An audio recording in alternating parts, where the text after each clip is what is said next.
हरे कृष्णा। आप सभी भक्तों का हार्दिक स्वागत है हमारे कार्यक्रम में जिसका नाम है गीता श्लोक स्मरणम। इस कार्यक्रम में हम भगवत गीता के कुछ प्रमुख श्लोक उनको स्मरण करने के लिए प्रयास करते हैं।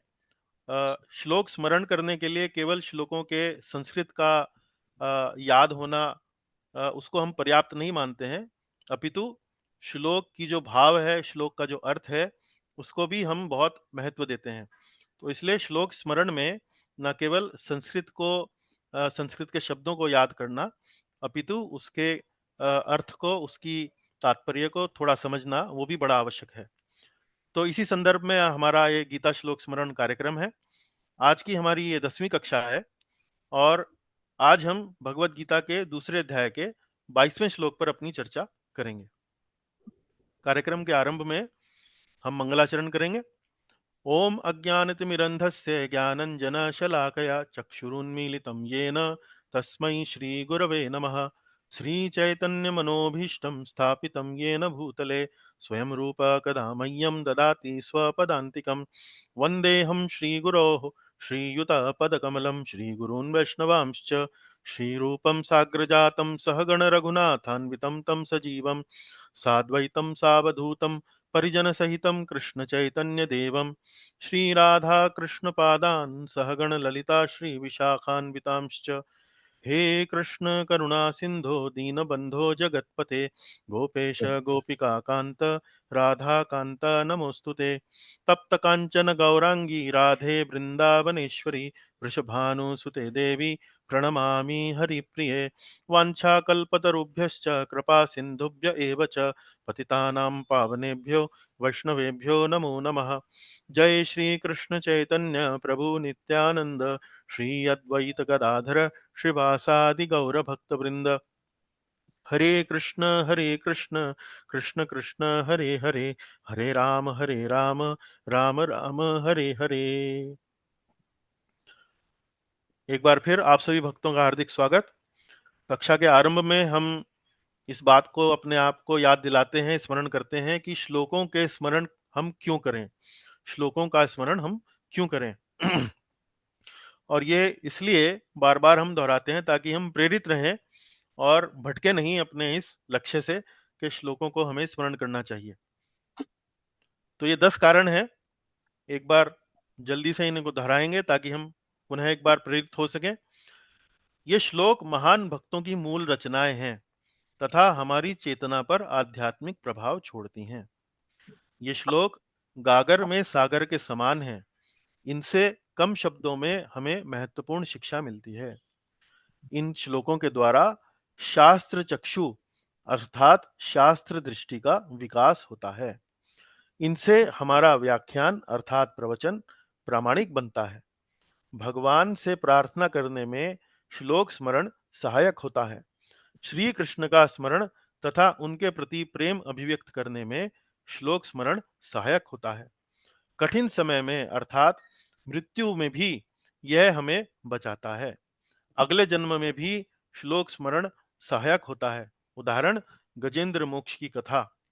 और श्लोक स्मरण शिल प्रभुपाद जी द्वारा भी अनुशंसित है। गे होने के कारण श्लोकों का उच्चारण हमें वास्तव में अत्यंत सुखद लगता है। तो ये 10 बिंदु हैं। इन पर पर्याप्त रूप से हमने चर्चा अपनी पहली कक्षा में करी है, जो आप YouTube पर देख सकते हैं। तो हम पुनः एक बार उनका विस्तार नहीं करेंगे, लेकिन 10 बिंदु यदि हमें स्मरण रहें और बार-बार हम इन्हें दोहराते रहें तो श्लोक स्मरण करने की प्रेरणा हमारी बनी रहेगी।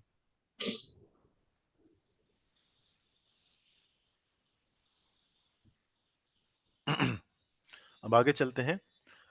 आज का श्लोक है गीता के दूसरे अध्याय का 22वां श्लोक। तो 22वें श्लोक को सबसे पहले हम इसकी संस्कृत देखेंगे, लेकिन संस्कृत देखने से पहले हमें श्लोक के बारे में एक पंक्ति में यदि कोई पूछे भाई ये श्लोक वास्तव में किस विषय पर है, क्या इसमें संदेश देने का प्रयास किया गया है, तो वो मैंने सबसे ऊपर ये लिख दिया है, शरीर आत्मा का वस्त्र है। क्या है? शरीर आत्मा का वस्त्र है। तो एक पंक्ति में यदि श्लोक को हमें संक्षेप में यदि किसी को बताना हो कि भाई इस श्लोक के माध्यम से क्या संदेश दिया गया है, तो ध्यान रहे कि श्लोक बताने का प्रयास कर रहा है कि शरीर आत्मा का वस्त्र है, और उस संदर्भ में शरीर को आत्मा का वस्त्र बताते हुए वो वास्तव में क्या समझाना चाह रहा है, वो हम थोड़ा-सा आगे अपना जब हम संदर्भ पर चर्चा करेंगे तब वहां उस पर बात करेंगे। लेकिन अब समय है संस्कृत के शब्दों का उच्चारण करना, इसकी उचित लय को पकड़ना, और इसके संस्कृत के जो शब्द हैं उनके उच्चारण को सही ढंग से बिना किसी त्रुटि के उनको दोहराना। तो सबसे पहले जब भी हम कोई श्लोक देखते हैं, उससे देखने के बाद हमें सबसे पहले ये समझ में आ जाना चाहिए कि वास्तव में इसका छंद कौन-सा है। तो मैं आपसे पूछना चाहूँगा, आप में से, कक्षा में से, कि इसका छंद यदि आप बता सकें तो थोड़ा-सा बताएँ कि इसका छंद कौन-सा है? त्रिष्टुप प्रभु जी। त्रिष्टुप छंद। त्रिष्टुप छंद। तो अनामिका माताजी भी बता रही हैं, राकेश जी भी बता रहे हैं कि ये त्रिष्टुप छंद है। तो अनामिका माताजी, आपने कैसे पहचाना कि ये त्रिष्टुप छंद है? प्रभु जी ये इसमें 1 2 3 4 5 6 7 8 9 10 11 11 11 इसमें शब्द हैं, अक्षर हैं। 11-11 11 हर चरण में, एक श्लोक को आप 4 चरण में विभाजित कर सकते हैं। जैसे आप यहाँ अलग-अलग रंगों में देख रहे हैं, प्रत्येक पंक्ति को अलग रंग में दिया लिखा गया है, इसको चरण बोलते हैं। तो प्रत्येक चरण में 11-11 अक्षर, अक्षर में हमें वो उन अक्षरों को लेना है जो पूरे हैं, आधे अक्षरों को हमें नहीं गिनना है।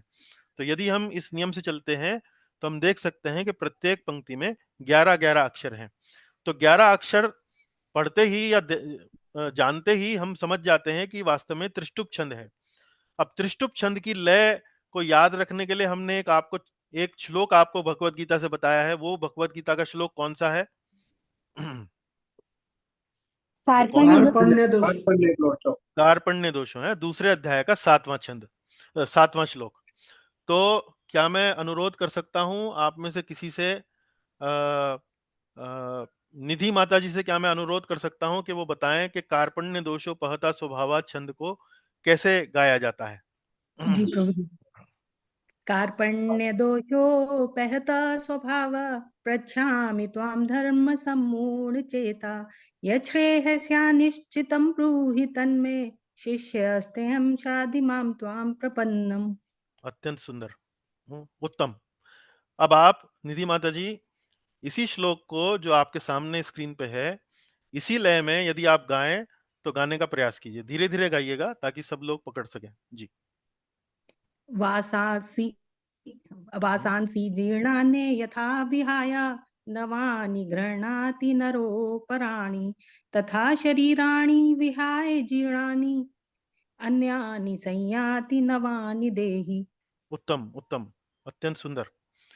तो आपने देखा कि कैसे आप एक श्लोक को, यदि आप छंद का पहचान लेते हैं और उस छंद में आपको एक श्लोक याद है कि उसको कैसे गाया जाता है, तो इस प्रकार आप अनेक-अनेक श्लोकों को उचित तरीके से गा सकते हैं। तो अब हम प्रयास करेंगे कि अन्य भक्तों को भी अवसर दें इसको गाने का। मैं देख रहा हूँ आज पूर्णिमा माता जी भी हमारे बीच उपस्थित हैं। हरे कृष्णा पूर्णिमा माता जी, बहुत-बहुत स्वागत आपका। क्या आप छंद गाना पसंद करेंगी? ये श्लोक जैसे अभी निधि माता जी ने गाया है, क्या आप प्रयास करना चाहेंगी?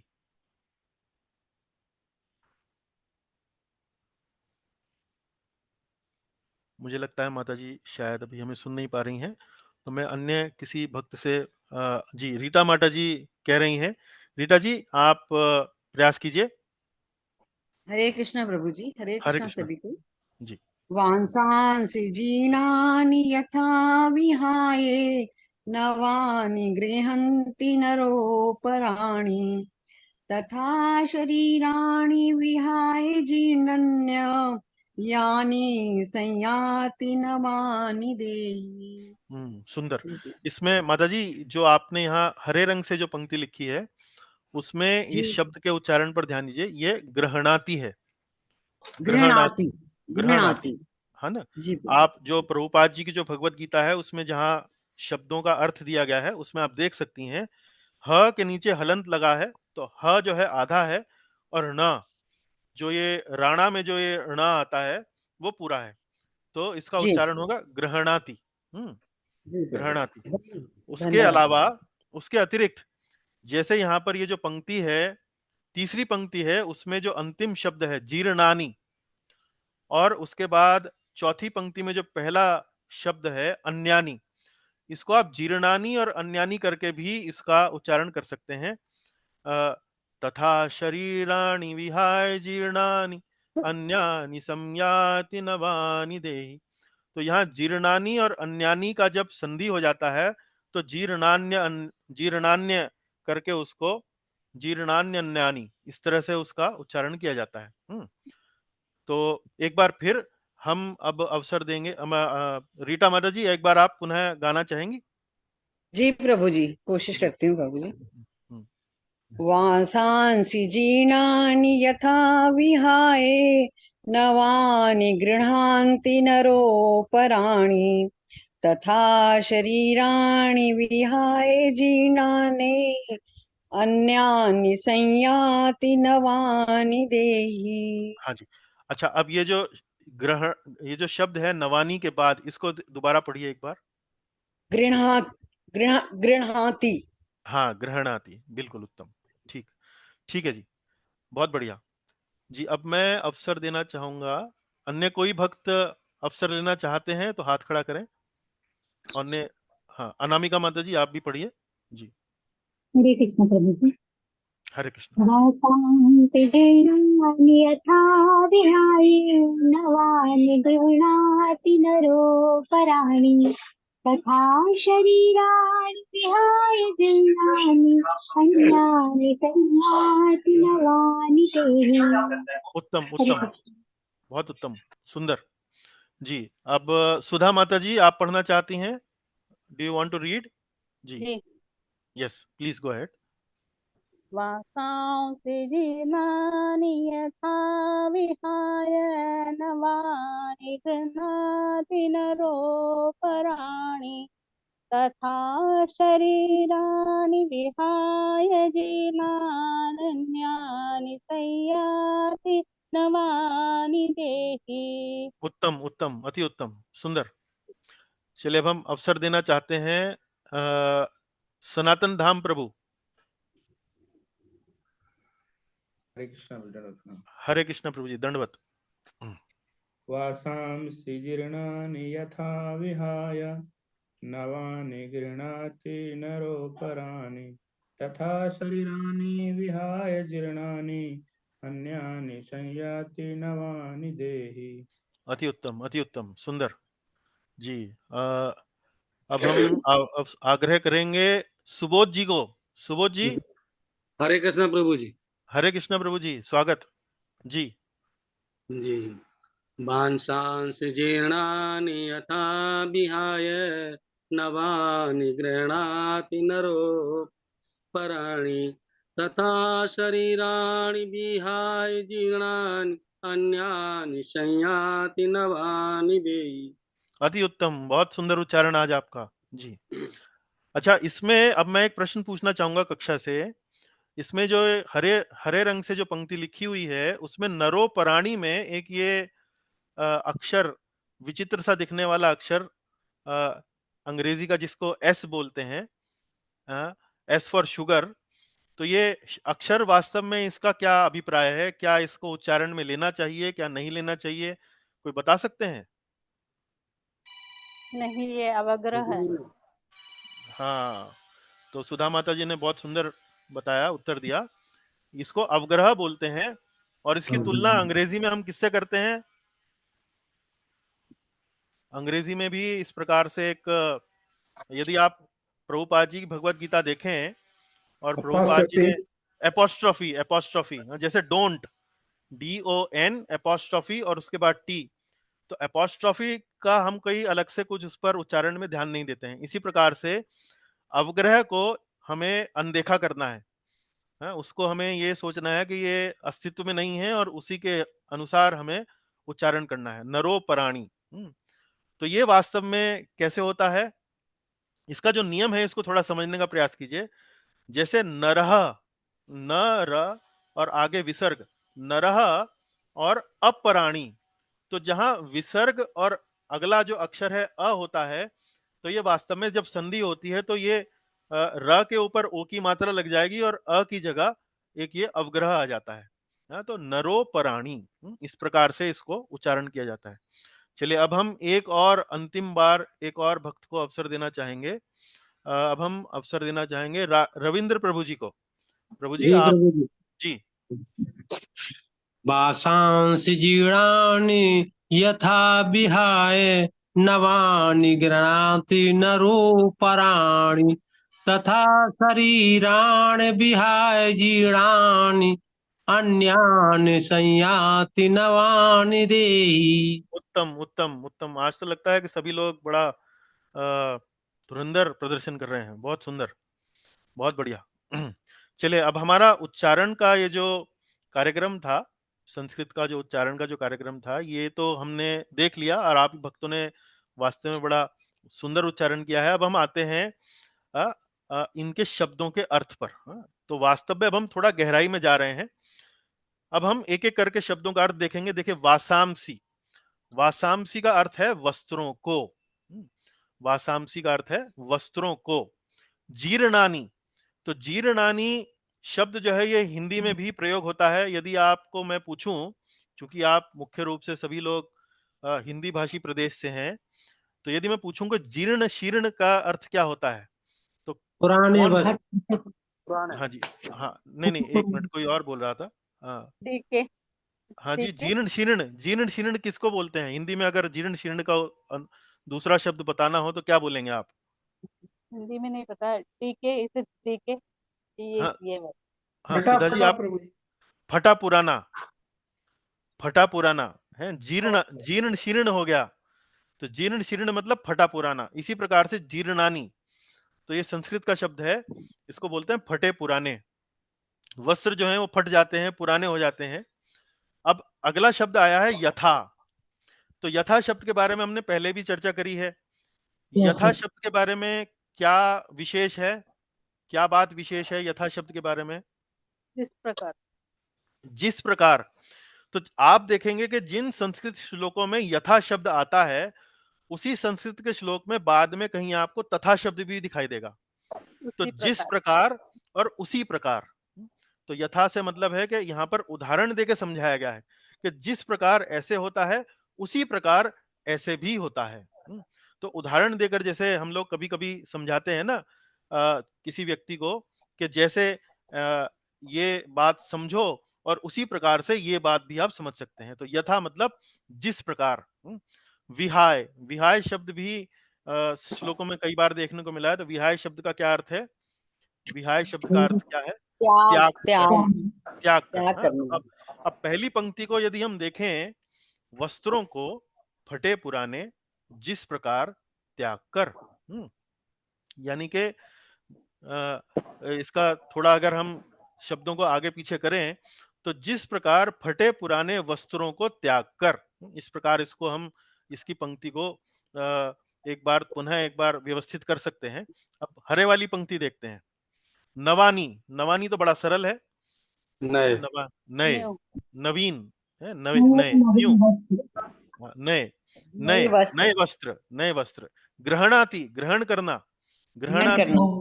ग्रहण करना, ग्रहण करता है। नरोपराणी, नर का अर्थ क्या हुआ यहाँ पर? नर का क्या अर्थ हुआ? मनुष्य मनुष्य। मनुष्य। अपराणी का अर्थ क्या हुआ? अपराणी, अन्य अन्य। अन्य है। मनुष्य और अन्य, तो अन्य का शब्द, अन्य जो शब्द आया है वो वास्तव में यहाँ नवानी को लेकर आया है। नवानी, नवानी का विशेषण है ये। तो जिस प्रकार मनुष्य फटे पुराने वस्त्रों को त्याग कर अन्य नए वस्त्र ग्रहण करता है। तो ये संस्कृत को जब हम एक बार हिंदी में अनुवाद करते हैं संस्कृत शब्दों का, फिर हिंदी अनुवाद करके उन शब्दों को अर्थ लगाने के हिसाब से, अनुवाद उचित करने के हिसाब से आगे पीछे करते हैं। तो जिस प्रकार मनुष्य पुराने वस्त्रों को, फटे पुराने वस्त्रों को त्याग कर नए वस्त्र ग्रहण करता है। अब देखिए, तथा, तथा शब्द का क्या अर्थ हुआ? उसी प्रकार। उसी, उसी प्रकार। तो जिस प्रकार, उसी प्रकार, उसी प्रकार। शरीराणी, शरीराणी अर्थात शरीर। शरीरों के, शरीरों को। तो शरीराणी शब्द जो है ये बहुवचन में है। उसी प्रकार शरीरों को, विहाय, विहाय अर्थात विहाय 2 बार आया है यहाँ पे, त्याग कर त्याग कर। जीर्णानी, जीर्णानी में भी दूसरी बार आ गया जीर्णानी। अब तो शरीर के संदर्भ में जीर्णानी का मतलब क्या होगा? जब वो वृद्ध वृद्ध, या व्यर्थ। वृद्ध या व्यर्थ, वृद्ध हो गए या व्यर्थ हो गए। व्यर्थ मतलब वृद्ध से ही संबंधित है, क्योंकि जो जैसे जैसे आयु होती चली जाती है वैसे वैसे हमारा शरीर जो है उसकी शक्ति जो है वो धीरे धीरे व्यर्थ होती चली जाती है। तो वृद्ध तथा व्यर्थ। अन्यानी, अन्यानी अर्थात भिन्न भिन्न, अन्य शरीर। हाँ? सम्याति, सम्याति अर्थात स्वीकार करता है स्वीकार करता है, स्वीकार करता है। नवानी, एक बार पुनः नवानी शब्द फिर आया है यहाँ पे, नए नए नए, नए। और देही, देही का अर्थ क्या हुआ?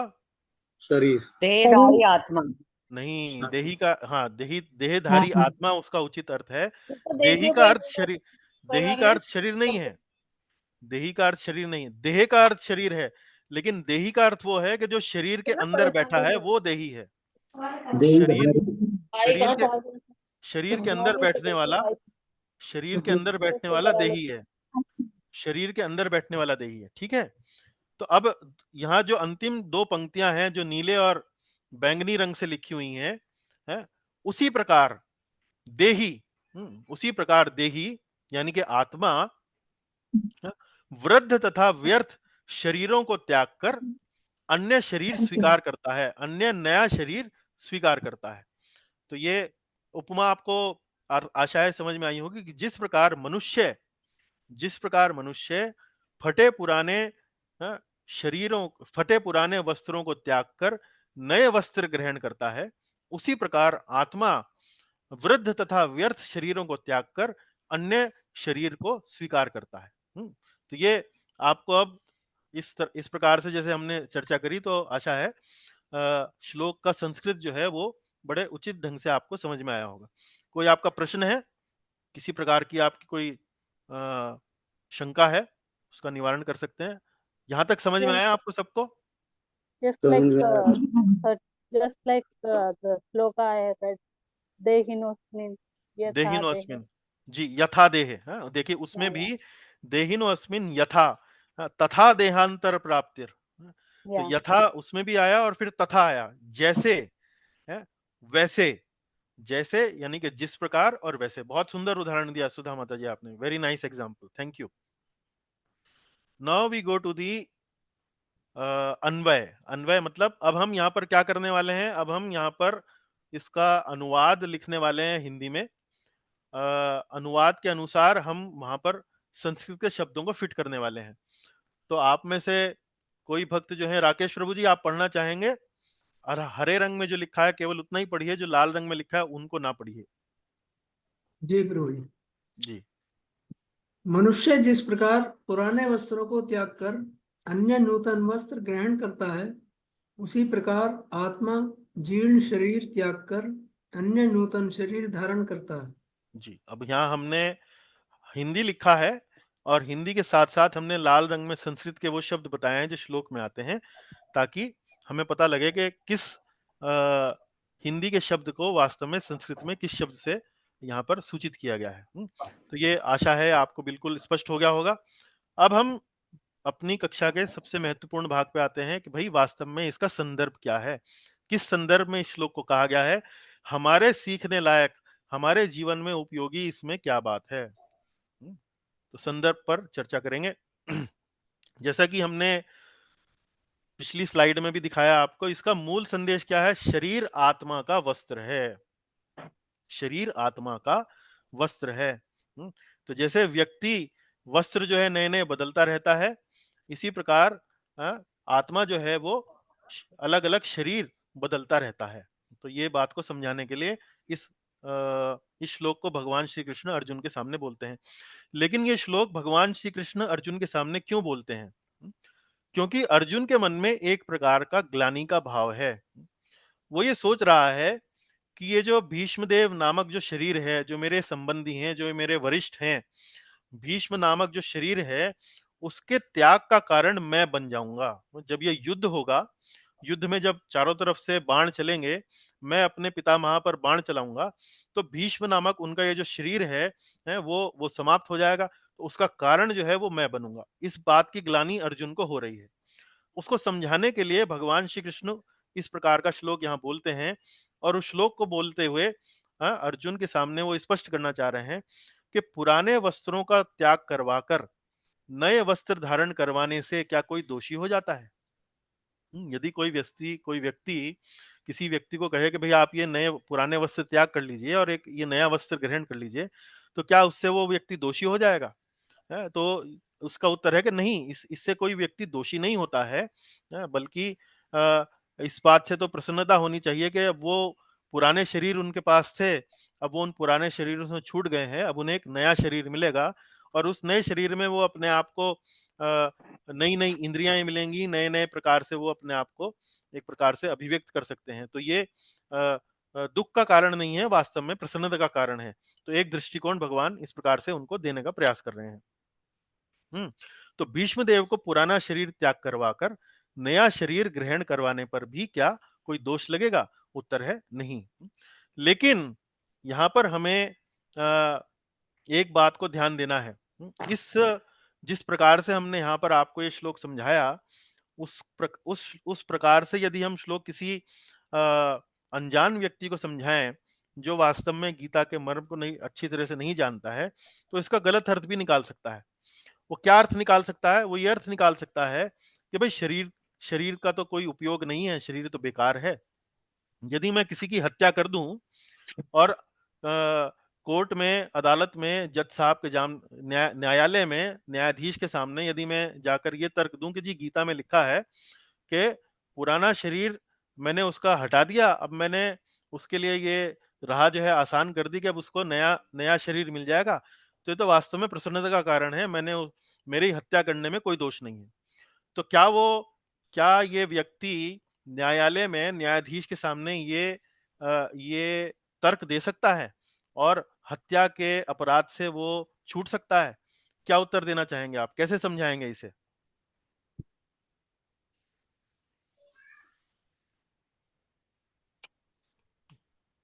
कैसे समझाएंगे?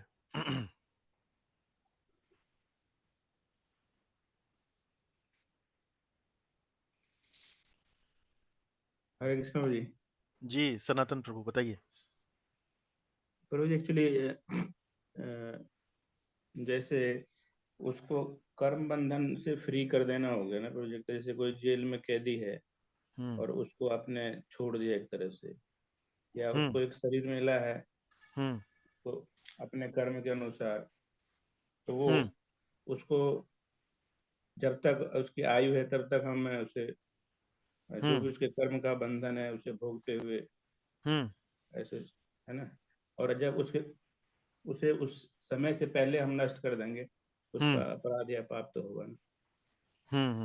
ठीक है, आप काफी हद तक आपने उसको स्पष्ट किया है। थोड़ा और कोई स्पष्टीकरण दे सकते हैं अन्य कोई भक्त? आपने काफी हद तक बता दिया है जी। जब हम ये कहते हैं हरे हम कृष्णा हाँ हरे कृष्ण जी प्रभु जी जी रीता कि माता जी जो बताइए। आत्मा है वो बहुत छोटी होती है। अणु आत्मा जो है वो एक शरीर से दूसरे में परमात्मा की कृपा से ही संभव हो सकती है। मतलब जी अगर कोई दूसरा मारना चाहे तो वो नहीं पॉसिबल। नहीं, शरीर तो उसको फिर भी कोई ना कोई मिलेगा ही ना। मान लीजिए किसी की हत्या हो जाती है, कोई हत्या कर देता है किसी व्यक्ति की, तो उस व्यक्ति को आत्मा तो अब शरीर उस शरीर में तो रह नहीं सकता है, तो कोई ना कोई अन्य शरीर तो उसको लेना ही पड़ेगा। तो परमात्मा उसके साथ जाएंगे, वो बात आप ठीक कह रही हैं। उस अणु आत्मा के साथ परमात्मा भी साथ साथ जाएंगे, लेकिन कहीं ना कोई अन्य शरीर तो लेना ही पड़ेगा ना। उसको तो किसी ने आकर मार दिया, वो शरीर किसी काम का नहीं रहा, तो अब कहीं और जाकर उसको अपना ठिकाना ढूंढना पड़ेगा। चलिए कोई बात नहीं। और कोई उत्तर देना चाहेंगे भक्त? जैसे हम ये कहते हैं कि हम शरीर नहीं है, हम आत्मा हैं, तो इस कथन से क्या हम ये बताना चाह रहे हैं कि आत्मा जो है वो ही वास्तव में उपयोगी है, शरीर का कोई उपयोग नहीं है? क्या ये, अगर मैं कहूं कि भाई आत्मा ही उपयोगी है, शरीर का कोई उपयोग नहीं है, तो ये क्या कथन आप इससे सहमत होंगे या नहीं होंगे? नहीं प्रभु जी, क्योंकि आत्मा तो शरीर के बिना नहीं रह सकती ना, आत्मा को एक आवरण तो चाहिए हाँ जो कि शरीर देता है। जी। तो शरीर शरीर क्यों आवश्यक है? एक भक्त के जीवन में शरीर क्यों आवश्यक है? एक आध्यात्मिक व्यक्ति के जीवन में शरीर क्यों आवश्यक है? भक्त के जीवन में तो भगवान की सेवा करने के लिए है शरीर प्रभु जी। जी। और कोई मान लीजिए भक्त नहीं भी है, आध्यात्मिक व्यक्ति है, तो उसके लिए भी शरीर आवश्यक है कि नहीं आवश्यक है? बिल्कुल बिल्कुल बिल्कुल आवश्यक है, क्योंकि उसके बिल्कुल बिना आवश्यक तो कुछ है। कार्यक्रम ही पॉसिबल नहीं है ना, शरीर के बिना जी तो जी। आत्मा नहीं कर सकती कुछ ऐसे हम्म, कार्य। तो जब हमें ये शरीर मिलता है तो हमें शरीर क्यों मिलता है? क्योंकि हमारे पूर्व जन्म के कुछ कर्म है, इसीलिए हमें जी शरीर प्रभु मिलता है। जी। जी इसीलिए हमें जी शरीर जी। मिलता है। और यदि मनुष्य का हमें शरीर ही, हाँ अगर हमारे पुराने जन्म के कोई कर्म अच्छे हैं तभी मनुष्य का शरीर प्राप्त होता है। हाँ, तो मनुष्य का शरीर मिलता है। यदि अच्छे कर्म है तो मनुष्य का शरीर मिलता है। तो कहने का भाव ये है कि जब हम ये कहते हैं कि हम शरीर नहीं है, हम आत्मा है, तो इसका अर्थ हमें ये नहीं लगाना चाहिए कि शरीर वास्तव में किसी उपयोग का नहीं है, शरीर की कोई महत्व नहीं है, इसका ये अर्थ नहीं लगाना चाहिए। तो शरीर का महत्व है। शरीर का महत्व क्यों है?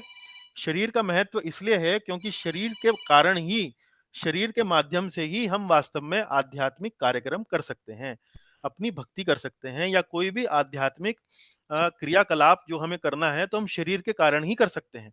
आत्मा स्वयं अपने बलबूते पर कोई क्रियाकलाप नहीं कर सकता है, उसके लिए उसको एक शरीर की आवश्यकता होती है। तो शरीर का उपयोग एक प्रकार से हमारे लिए जीवन में ऐसा ही है जैसे एक वाहन है। तो आत्मा जो है, शरीर जो है वो आत्मा के लिए एक नाव का काम करता है, एक नौका का काम करता है, जिस नौका पर चलकर ये जो आत्मा है वो वास्तव में भव सागर को पार कर सके। तो यदि नौका नहीं होगी तो सागर से कैसे पार करेगा? तो जी, इसलिए दोनों शरीर एक दूसरे के लिए इम्पोर्टेंट है। जी अगर आत्मा आत्मा नहीं है तो शरीर में चेतना नहीं है, और शरीर जी नहीं है तो आत्मा कुछ नहीं कर सकती। जी, दोनों ही उपयोगी हैं। आपने बिल्कुल उचित बात कही है। तो नाव हमें चाहिए, भव सागर में चलने के लिए नाव हमें चाहिए, लेकिन जो नाव की जो दिशा है वो आत्मा का उत्थान जिस दिशा में हो, उस दिशा में हमें नौका को हमें ले जाना है। तो कहने का भाव ये है कि शरीर भी हमारे लिए उपयोगी है, और चूंकि शरीर हमारे लिए उपयोगी है तो हम किसी व्यक्ति की हत्या बिना किसी कारण नहीं कर सकते, क्योंकि वो शरीर उस व्यक्ति के लिए, आध्यात्मिक उत्थान के लिए वह शरीर उस व्यक्ति के लिए आवश्यक है। तो हम बिना किसी हायर अथॉरिटी के, बिना किसी उच्च अधिकार के या अधिकारी के सहमति के बिना किसी व्यक्ति का शरीर नहीं ले सकते हैं। तो जब हम किसी व्यक्ति को फांसी पर चढ़ाते हैं, या युद्ध में एक सैनिक जो है सामने वाले शत्रु दल के किसी सैनिक की हत्या करता है, तो वह उचित है, क्योंकि वह एक आधिकारिक तौर पर, उस प्रामाणिकता के तौर पर वह उस कार्य को कर रहा है।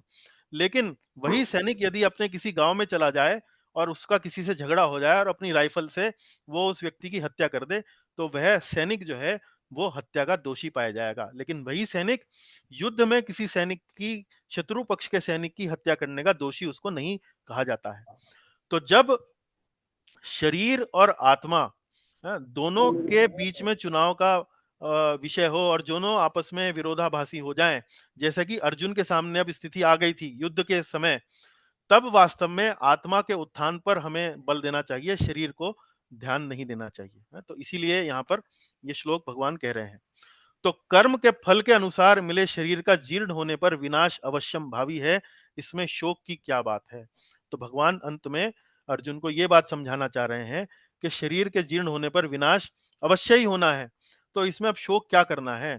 भीष्मदेव चूंकि वे अधर्म के पक्ष में खड़े हैं और युद्ध करने के लिए ललायित हैं, आपके सामने उपस्थित हैं, तो ऐसे युद्ध में यदि आप भीष्मदेव को मार दें, उनका शरीर ले लें, तो आपको शोक करने का कोई कारण नहीं है, क्योंकि ये जो भीष्मदेव का नामक जो शरीर है, इसको तो समाप्त एक दिन होना ही था।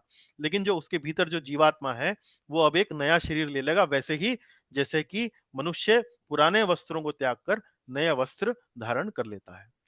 तो ये इस प्रकार से हमें समझना होगा इस श्लोक को। आशा है आपको समझ में आया होगा। कोई प्रश्न है तो आप पूछ सकते हैं।